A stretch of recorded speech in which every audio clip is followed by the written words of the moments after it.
नमस्कार, आप देख रहे हैं मेरा YouTube channel Dawn News editorials. अच्छा, जो हम डॉन का एडिटोरियल कर रहे हैं वो है इलेक्शंस इन पंजाब। सर आपको पता है कि जी आखिरकार जो है ना वो डेट अनाउंस हो गई है कि जी 30 अप्रैल को जो है ना वो होंगे इलेक्शन पंजाब के हवाले से। और इसका बैकग्राउंड में अगर हम देखें तो मैं काफ़ी एडिटोरियल ओपिनियन किए थे। काफ़ी मसला रहा कि जब डेट का अनाउंस नहीं किया गया तो फिर इसने प्रेसिडेंट ने ऐलान किया और फिर उसके बाद जो है ना वो सुओ मोटो नोटिस लिया गया सुप्रीम कोर्ट की जानिब से। और उसमें स्प्लिट वर्डिक्ट आया और उसके बाद जो है ना ये 30 अप्रैल की डेट फाइनल हुई है। तो उस हवाले से ये आज का एडिटोरियल है। कह रहे हैं जी we finally have a firm date for the Punjab assembly elections. उन्होंने कहा आखिरकार जो है ना वो हमारे पास फर्म डेट है, एक पक्की डेट आ गई है पंजाब असेंबली के इलेक्शंस के लिए। After a protracted legal tussle over who would make the announcement and when elections could be held, which was recently settled by the Supreme Court, the President, in consultation with the Election Commission, has chosen Sunday, April 30th, as the day lawmakers will be elected to Pakistan's largest provincial assembly for the next 5 years.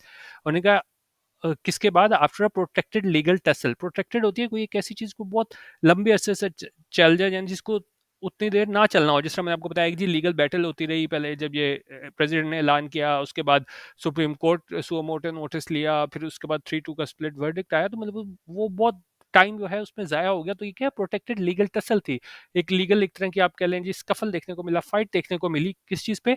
Over who would make the announcement, कि भाई कौन announcement करेगा election की date के हवाले से, and when elections could be held, और कब इलेक्शन जो है ना वो मुनक्किद किए जा सकते हैं, which was recently settled by the supreme court. जिस तरह मैंने आपको 3-2 वर्डिक्ट का बताया, तो उन्होंने कहा हाल ही में उसको सेटल किया गया एक डिसीजन के जरिए सुप्रीम कोर्ट की जानिब से।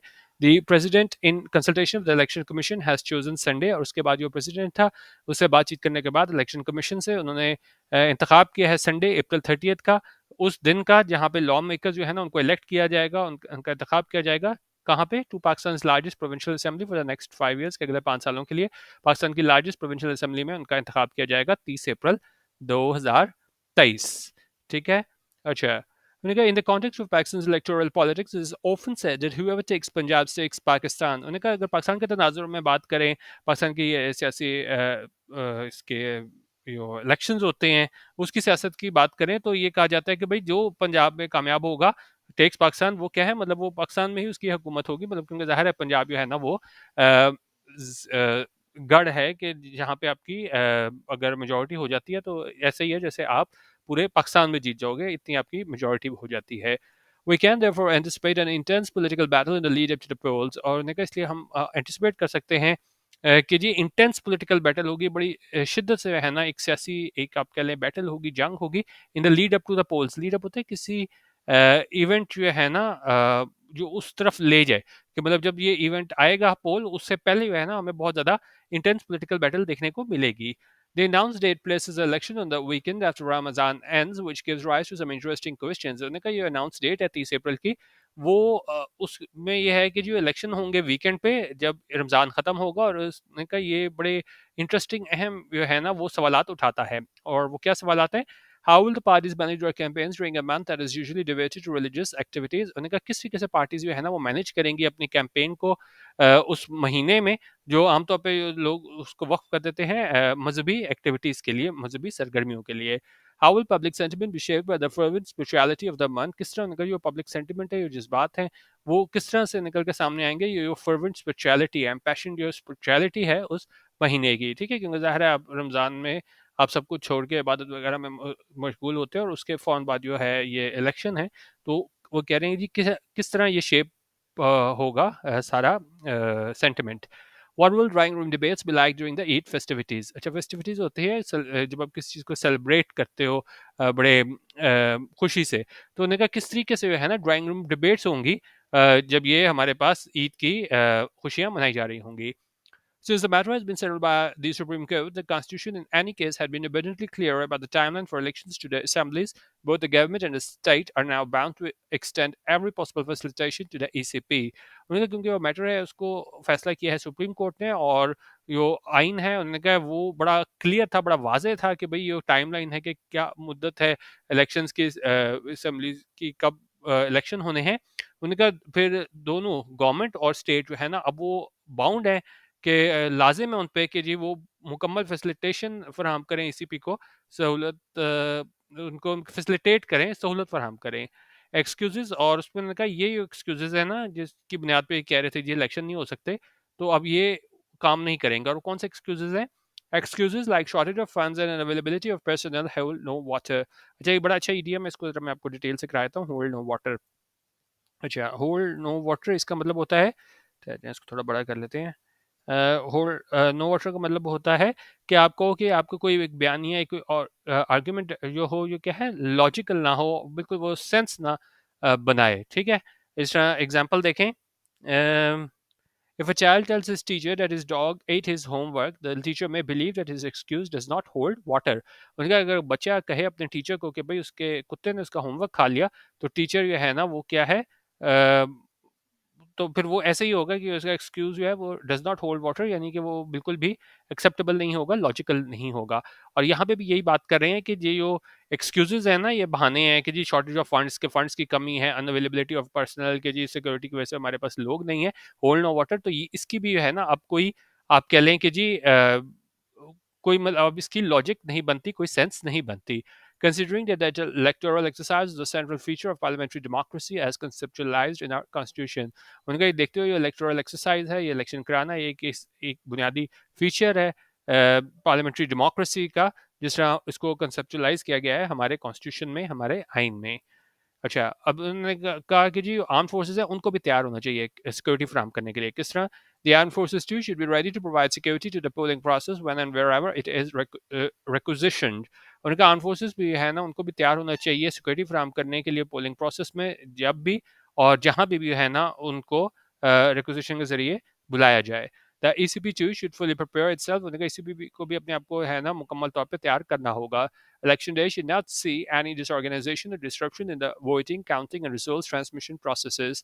और उनका इलेक्शन डे है ना, उस दिन हमें किसी किस्म की कोई बदनामी नहीं देखनी, मतलब वहाँ पे हमें क्या है, ये ना हो कि उस दिन इंतज़ामी हो और खलल हो वोटिंग में, काउंटिंग प्रोसेस में और नतीजे आने में।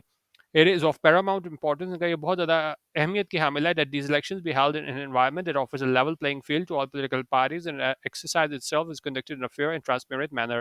अच्छा, अब लेवल प्लेइंग फील्ड देख लेते हैं। लेवल प्लेइंग फील्ड का मतलब होता है कि हर किसी को है ना एक जैसा यकसे मौके मिले, ये नहीं कि एक पार्टी है ना उसको ज़्यादा फ़ायदा मिले, दूसरे को है ना ज़्यादा जो है अपने आप को जो है ना वो प्रोजेक्ट करने का मौका ना मिले। तो लेवल प्लेइंग फील्ड यहाँ पे मुराद है कि हर किसी को एक जितना मौका मिले। उन्होंने कहा ये बात बहुत इंपॉर्टेंस की, अहमियत की हमल है कि इलेक्शन जो है ना एक ऐसे माहौल में हो जो हर पार्टी को यह है ना यकसा मौके दे, and that the exercise itself is conducted in a fair and transparent manner, कि जो एक्सरसाइज है ये पूरा अमल है इलेक्शन का, उसको किया जाए एक बड़े फेयर और ट्रांसपेरेंट शफाफियत के साथ किया जाए।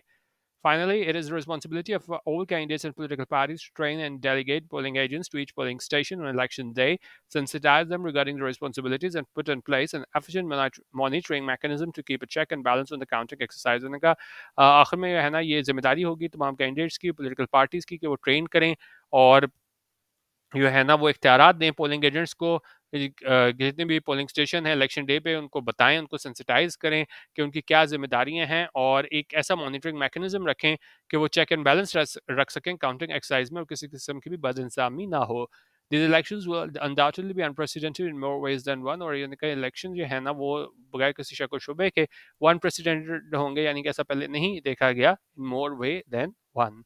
All efforts should be made by all stakeholders to keep them as free from controversy as possible, और जितने भी कोशिशें हैं वो की जानी चाहिए स्टेक होल्डर्स की जानिब से, तो ये इसको शफाफ ही रखें इन इलेक्शंस को, और जो तनाज़ा है, कंट्रोवर्सी है, उससे पाक रखें जिस हद तक मुमकिन हो। ठीक है, लास्ट पैराग्राफ कह रहा है, there is still time for the political parties to sit down and agree on a code of conduct for the exercise. उन्हें अभी भी वक्त है पॉलिटिकल पार्टीज के लिए कि वो बैठें और एक एग्री कर लें, एक आप कह लें जी कोड ऑफ कंडक्ट बना लें, एक पूरा आप मैकेनिज्म बना लें कि किस तरह ये एक्सरसाइज करनी है इलेक्शन की। They must agree to some mutually decided conditions so that the results of the election do not end up being disputed. और इनका उनको एग्री करना चाहिए मिल के ऐसी कंडीशंस पे, ताकि जो रिजल्ट्स हैं, नताइज हैं इलेक्शन के, वो बाद में उनको क्या है डिस्प्यूट ना किया जा सके। The ballot box is where all pending disputes should be settled. और इनका बैलेट बॉक्स ही है जहाँ पे जितने भी डिस्प्यूट रहते हैं, इनका फैसला नहीं हुआ वहाँ वो सेटल उसके जरिए होने चाहिए। जो भी आपका झगड़े हैं, मसाइल हैं, वो क्या है बैलेट बॉक्स के जरिए ही हल होने चाहिए। We have to start moving forward from the intense turmoil that has consumed Pakistan since last year. और उन्होंने कहा हमें है ना आगे मूव फॉरवर्ड करना होगा, आगे देखना होगा कहाँ से ये शदीद जो टर्मोइल है, कन्फ्यूजन की सूरत हाल है जिसकी में पाकिस्तान जो है ना घिरा रहा पिछले साल से। लेट द कॉन्टेस्ट बिगिन, उन्होंने कहा लेट द कॉन्टेस्ट बिगिन, यानी कि जो कॉन्टेस्ट है, मुकाबला है, वो क्या है, शुरू हो, और ताकि है ना सारे पार्टीज को लेवल प्लेइंग फील्ड मिले और वो मुकाबला कर सकें। और ये 30 अप्रैल डेट फिक्स हुई है पंजाब में, उस पर इलेक्शंस कराए जा सकें। तो ये आज एडिटोरियल से हवाले से था किस तरह इलेक्शंस की डेट जो आई है, तो उसके बाद अब क्या होगा, तो उस हवाले से इस एडिटोरियल में देखा गया था। ठीक है, बाकी हमारा DM editorial WhatsApp group join करना हो तो 0312 419 1070 यहाँ पे आप व्हाट्सएप कर सकते हैं। 200 रुपीज़ ईजी पैसा पर मंथ में हमारे व्हाट्सएप ग्रुप का हिस्सा बन के daily editorial video, PDF highlights, interactive magazines और दूसरा important material CSS PMS related आप हासिल कर सकते हैं। ठीक है, वीडियो देखने का बहुत शुक्रिया। अल्लाह हाफिज़। पाकिस्तान जिंदाबाद।